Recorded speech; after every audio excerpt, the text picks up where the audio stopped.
Hello, salut tout le monde, j'espère que vous allez bien. Aujourd'hui encore, nous sommes dans la continuité de nos vidéos consacrées aux fonctions les plus utilisées sur Excel.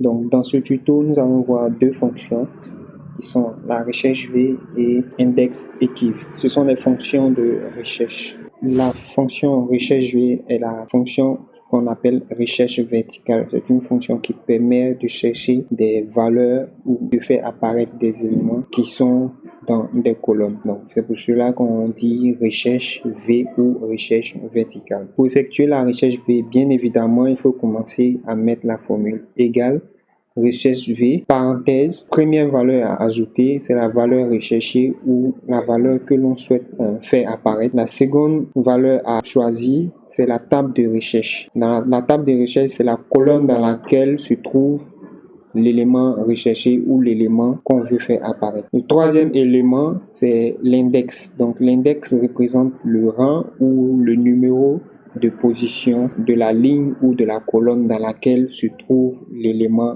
recherché. Et enfin, le quatrième élément à ajouter dans la formule, c'est la valeur exacte. Donc dans ce cas, il faut choisir faux ou zéro. On va passer maintenant à la pratique. On est en présence ici d'une feuille appelée suivi. Donc elle représente des ventes, les ventes mensuelles ou journalières de produits. Et là, on voit bien les colonnes. On a produit, client, quantité, prix unitaire, montant. Le montant est égal à la quantité multipliée par le prix unitaire. Il nous manque les prix. Donc, pour afficher les prix, il va falloir qu'on aille les rechercher dans une base. Et notre base ici, c'est paramètres. On rentre dans la feuille paramètres, on voit bien la base des produits avec les différents prix unitaires. Dans notre recherche, on va devoir plutôt faire apparaître les prix ici en fonction de chaque produit. On va utiliser la fonction recherche V ainsi. Égale recherche V, on a ouvert la parenthèse. La valeur recherchée, c'est laquelle on recherche les produits. Ensuite, la table de matrice qui représente la table de recherche, comme je vous l'avais présenté. Table de recherche, je retourne dans paramètres. Où est-ce que se trouvent nos données? Donc, je choisis ma table de recherche entièrement en allant de A1 à B20. Donc, c'est ma table de recherche qui contient à la fois les produits et les prix. Ensuite, je mets point virgule. On demande de mettre le numéro d'index. L'index, c'est le rang de la colonne dans laquelle se trouve l'élément que nous voulons faire apparaître. Ici, nous voulons faire apparaître les prix. Donc, quand on regarde la plage choisie ou la table de recherche qu'on a choisie de A1 à B20, les prix se trouvent dans quelle colonne? Dans la colonne B. Et la colonne B, c'est la deuxième colonne si on commence à compter les colonnes à partir de A. Donc, A est la première colonne, B est la deuxième colonne. Donc, j'écris l'index 2, je mets point virgule, je choisis la valeur exacte qui sera faux, ou bien simplement j'écris 0 et j'appuie sur Entrée.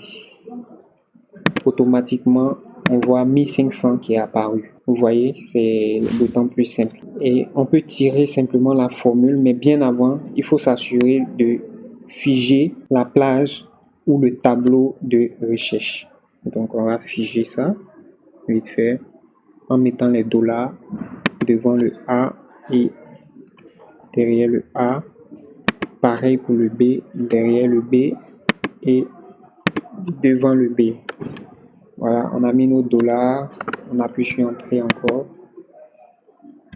on incrémente et automatiquement on a tous les prix qui ont été recherchés dans la base de données ou dans la base paramètres de prix et qu'on a fait apparaître ici pour pouvoir calculer nos montants. On va faire la même chose pour les catégories clients. On regarde dans la base d'abord, on voit bien ici, les clients sont classés selon des catégories. On a des distributeurs, gros distributeurs, détaillants. Donc, on va dire en fonction du nom du client, tu nous mettras ou bien tu nous fais apparaître distributeur, gros distributeur, ou bien tu nous fais apparaître tout court sa catégorie. On revient encore à faire la même fonction recherche V. On écrit égal recherche V. On cherche les catégories en fonction du nom du client. Donc, du clic. Valeur recherchée, nom du client. Point virgule, table de recherche. Je retourne dans mes paramètres. Je fais ma sélection de ma table allant de E à F. Je mets point virgule. On me demande l'index colonne. Les catégories se trouvent dans la colonne 2.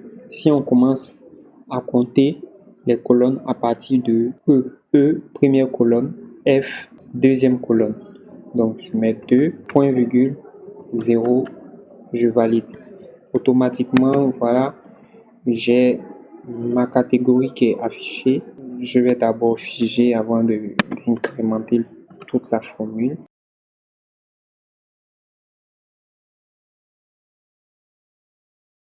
Maintenant que c'est bon, j'appuie sur Entrée. Et voilà, si je tire ma formule, j'ai toutes mes catégories qui sont apparues en fonction du nom du client. Ce que vous devez retenir, c'est que la fonction index_equiv est une imprécation de formule qui renvoie un élément en fonction de sa position de ligne et de colonne dans une matrice. Elle se compose comme suit. La fonction index renvoie l'élément que l'on veut faire apparaître ou qu'on recherche. On écrit index, on ajoute la matrice qui est le tableau qui contient l'ensemble des données, puis on spécifie le numéro de ligne et le numéro de colonne. Et la fonction equiv, elle consiste à ramener le numéro de ligne de l'élément recherché. D'abord, on va utiliser la fonction index pour faire apparaître différents éléments ici. Dans notre cas, on voit bien cette matrice ou ce tableau-là qui contient les noms et l'âge. On a Yves Saint-Florent et Priscille Assange et on a leur âge qui est là. On a les numéros suivants. Ça, le 1 veut dire que c'est la ligne 1, le 2, ligne 2, le 3, ligne 3. Donc, Yves Saint-Florent se trouve par exemple au niveau de la ligne 2 et Priscille se trouve au niveau de la ligne 3. Et au-dessus, on voit bien le numéro des colonnes. On voit que les noms, c'est-à-dire toute cette plage-là, représente la colonne 1 et la colonne des âges représente la colonne 2. Donc, dans notre cas, on voit bien que Yves Saint-Florent, donc c'est l'intersection de la ligne 2 et de la colonne 1.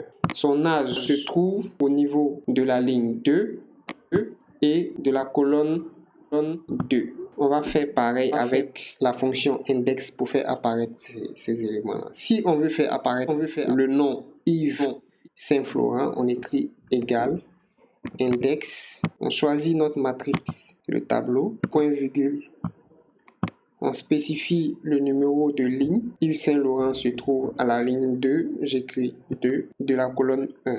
Donc j'écris 1, colonne 1. J'appuie sur Entrée.